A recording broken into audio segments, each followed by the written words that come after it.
Jonathan, I did want to share this with you and our viewers right here. This is from Fox News correspondent Trey Yingst posting this just now, stating that the Israeli Air Force is now launching a new wave of strikes against Tehran. We had some video that we played out a short time ago of one of those strikes from earlier this morning. But as we continue to take a look at the developments of Operation Epic Fury, I mean, this is not going to let up. President Trump stating that this mission could last days, if not weeks, as we share this new information. Can you talk about, the goals of these military operations, and also on the flip side, Iran continuing to retaliate as well?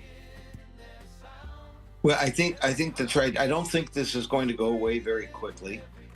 First of all, and as far as the strikes are concerned, it's a little unusual that the Israelis are doing strikes. It is roughly 5:30 p.m. In Israel or in Tehran. So it's a little unusual that these strikes would be done at this hour. More of them tend to be done overnight. But what it also tells you is that the Israelis and the Americans have air cover, that they have very little concern over Iranian missile defense systems, surface to air missiles. So that's one thing that it tells you, but it also tells you that there's a lot of targets. Both the Americans and the Israelis went in to attack both key personnel, and they're trying to get to all of the rocket launchers, because as we've seen, the Iranians have shot missiles and have connected in Dubai, in the UAE, in Bahrain, in Qatar, in Saudi Arabia. Most of those have caused no damage and have been repelled, but in Dubai they have. And now overnight there was a big attack in Bet Shemesh in Israel, which is about 15 kilometers from Jerusalem. So these attacks are going to continue. This is not something that's going to be over any day, and we don't know yet the full fury of what the Iranian counter response will be. And let's talk about the goals from the U.S. and Israel. You were talking about these are very targeted strikes. They're taking a look at weaponry. They're taking a look at some of the top leaders. The supreme leader was killed. 40 of the top leaders were also killed in the initial strike. When we take a look at where Iran stands right now in terms of mission accomplished for the United States and Israel, where do we stand with that? We don't stand anywhere yet. We don't know. It is far too early. If we want regime change, then the protesters or people in Iran are going to need to take control of at least one or two major institutions of government, most likely the army or the IRGC, which is the Iranian Revolutionary Guard. Those are really the hardcore people, so it's unlikely that it'll be the IRGC. But if you can get somebody from the army to come out and perhaps meet with the president, who was not one of the people that were killed, then you have a chance for a civil society afterwards, and perhaps, I know the Americans are talking about bringing the former Shah's son in. We are way too soon to be talking about regime change. We've killed the old guard, but the old guard is still there with the slightly younger guard. Right now, there's no regime change. So, Jonathan, there's a long way to go when we're talking about a regime change. As we take a look, though, in just the next few days or weeks, what are those immediate next steps in order to get to regime change? Well, I think you're going to see a lot of this stuff continuing. You're going to see, obviously they need to try to take out as many missile launchers, and from both the ballistic missile and the short-term missiles.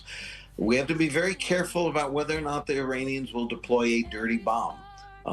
That's a major concern. Out of the country, you also have to worry about whether or not European Iranian sleeper cells will be activated. From my own discussions with people in the intelligence community, I don't know of any confirmation of sleeper cells in the United States, but I do know of confirmation of sleeper cells in Europe. So we have to be on the lookout for a variety of things. I think we're not ready to negotiate with any individual who might take over the government, and I think that the protesters are going to need to be out in force in Iran, because that also demonstrates to the rest of the world that the people in Iran would like to see regime change as well. You know, when you talk about the concerns of potentially deploying a dirty bomb, where might they deploy it? Within their own country? No, most likely Israel.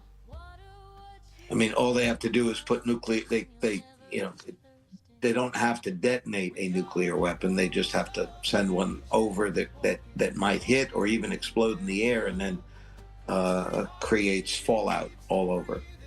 You know, all of this has to do with the nuclear program and Iran refusing to meet the United States at the diplomacy table when we're talking about halting the enrichment of uranium. Can you talk about, you know, the significance of this? Sure. Well, you know, the Americans were you know, they did a good job in June in destroying, or at least bearing, a good deal of the Iranian nuclear weapons program. I'm not sure that it was obliterated. Most people don't really think that, and they had stuff that they had taken away, and they were trying to reconstitute it. I think the Iranians made a tremendous tactical mistake by not actually being forthcoming and trying to negotiate in bits and pieces. But honestly, I'm not sure that this wasn't the ultimate goal anyway. You know, what we had been looking at during the negotiations with the Iranians on the nuclear weapons program looked remarkably close to what had been negotiated by Obama in the JCPOA that President Trump walked away from in 2018. So I'm not sure that the ultimate goal was really a nuclear negotiation. I think this was probably closer to what the Trump ultimate goal was. Jonathan, as we continue to look ahead, is there any particular aspect of all of this that you're keeping a very close eye on? Yes, there are a couple of things. One is what happens outside of the region.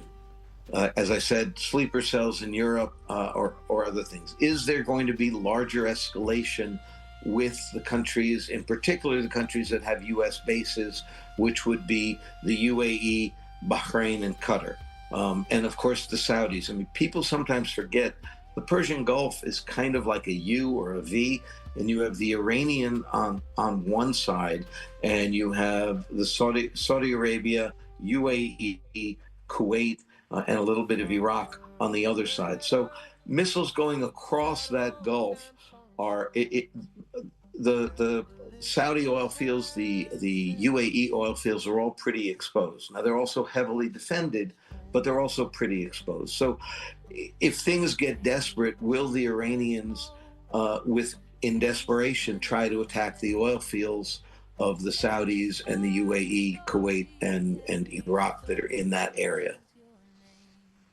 All right, Jonathan, we appreciate you joining us here on Live Now from Fox.